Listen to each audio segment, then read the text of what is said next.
The story behind League of Legends, Episode 33. Katarina, the Sinister Blade. Decisive in judgment and lethal in combat, Katarina is a Noxian assassin of the highest caliber. Eldest daughter to the legendary General Duke Otto, she made her talents known with swift kills against unsuspecting enemies. Her fiery ambition has driven her to pursue heavily guarded targets, even at the risk of endangering her allies, but no matter the mission, Katarina will not hesitate to execute her duty amid a whirlwind of serrated daggers.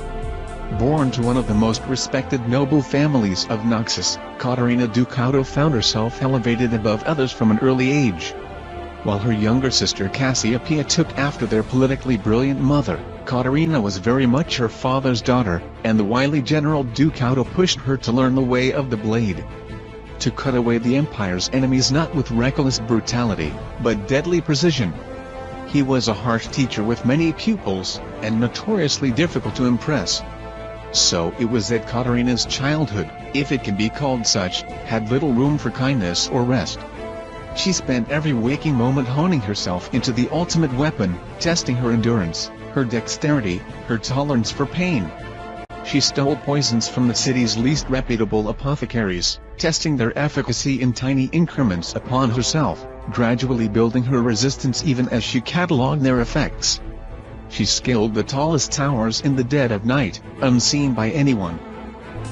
She yearned to do her part for Noxus. She yearned for the opportunity to demonstrate her hidden strengths in service of the Empire, and the throne. Her first mark came straight from her father, camped with his warbands on the eve of one of the military's innumerable westward invasions.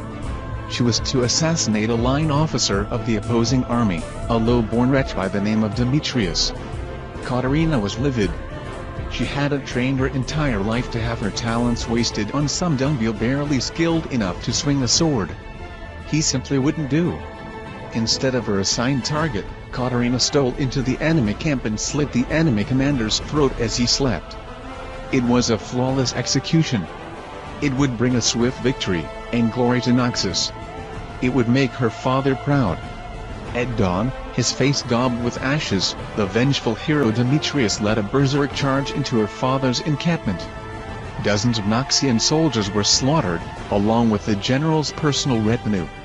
Katarina's father himself barely escaped with his life. He was furious beyond words, refusing even to look his daughter in the eye.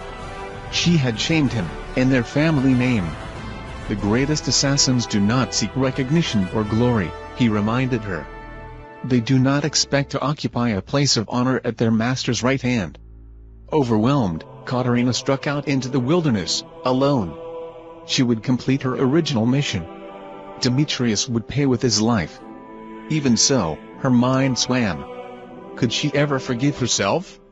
How had she been so foolish? She was so distracted, she didn't see her attacker until he had nearly taken her eye out. For Katarina's failure, General Duke Otto has sent another of his protégés after her. A nameless whelp dragged up from one of the lesser assassins' guilds. But even with blood streaming down her face, the years of rigorous training kicked in, and her blades were in her hands in an instant. 6 hours later, she tossed Demetrius's severed head at her father's feet. She told the general she had considered taking his head instead, but eventually decided, as much as she hated to admit it, that he had done the right thing in ordering her death. She had failed. Not just as an assassin, or as a daughter, but as a Noxian. And failure must have its consequences. She ran her fingers along the raw, deep gash over her left eye, and thought of the price others had paid for her arrogance. She knew she had lost her father's favor, and could never regain it. He would raise others in her place, simply despite her. Still, she vowed to redeem herself, no matter the cost, to rededicate her talents to the Empire, and to become the sinister weapon she always intended to be. Thank you for watching. Please don't forget to share video and subscribe us channel.